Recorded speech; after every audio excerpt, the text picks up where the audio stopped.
Now comes the time where we need to learn how to take care of our instrument and how to take the instrument apart.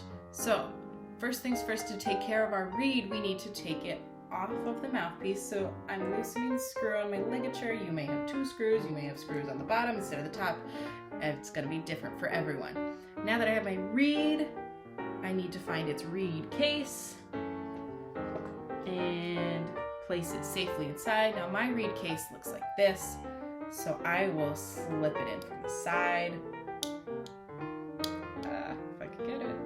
Other reed cases, you insert from the top and then it goes in there. So just keeping that thin end protected, because that thin end breaks like that. It's just very, very easy and very, very fragile.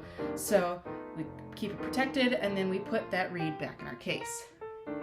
Now, our ligature, just for now, we're gonna set it aside because metal ligatures are very, very easy to break. The metal is just not very strong, so we just take that off, set it aside for now.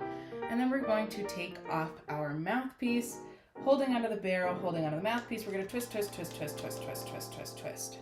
Now, something that we don't need to do every time, but I'm gonna talk about in this video, is greasing the corks. There is cork on many parts of the clarinet. I believe I talked about that in the last video, and they need to be moistened with cork grease. Boom, cork grease. It looks like chapstick, don't wear it as chapstick. So I'm gonna take that cap off. Mine looks a little funky, it must have melted or something. And then I'm gonna just put a little bit of that cork grease on the cork. Again, this is not something you need to do every time, just every once in a while, just to make sure that the corks are nice and smooth.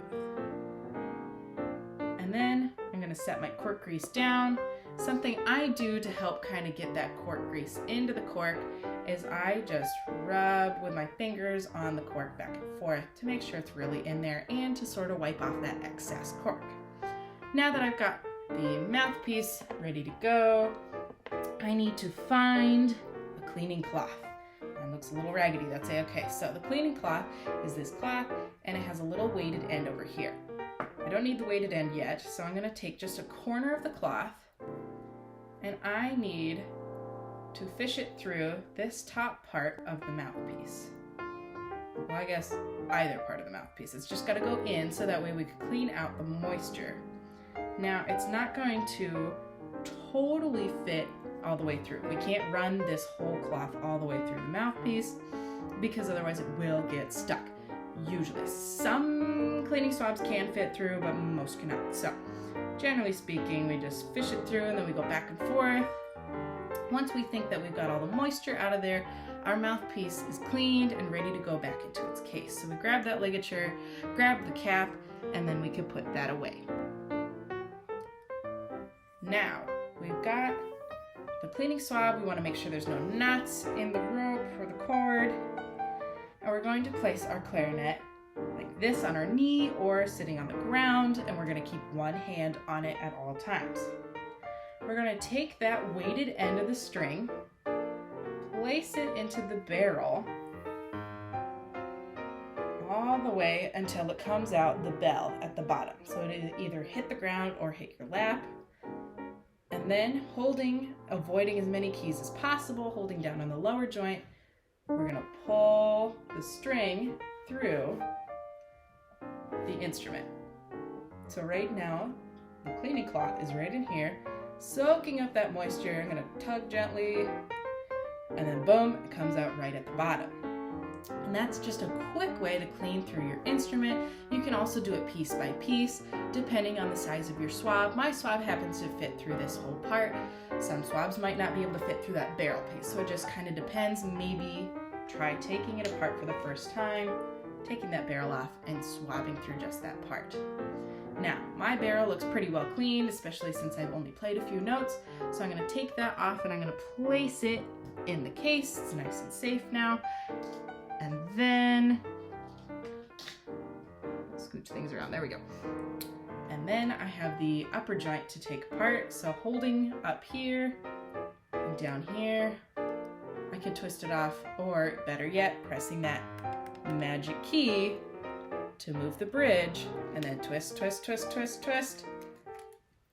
And we have the upper joint off. Now, taking that cork grease again, just gently putting some cork grease on the corks every once in a while, not an everyday kind of thing, just to keep everything running smoothly. So on the top and the bottom, place my cork aside. I'm gonna rub the cork grease in a little.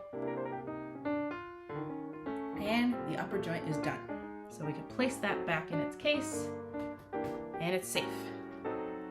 And we've got the lower joint in the bell. So we hold, avoiding the keys, and hold the bell. We twist, twist, twist, twist, twist. Oof, this must need a little bit of cork grease. The bell is good to go. There's no moisture in it, so I'm gonna go ahead and place the bell back in its case.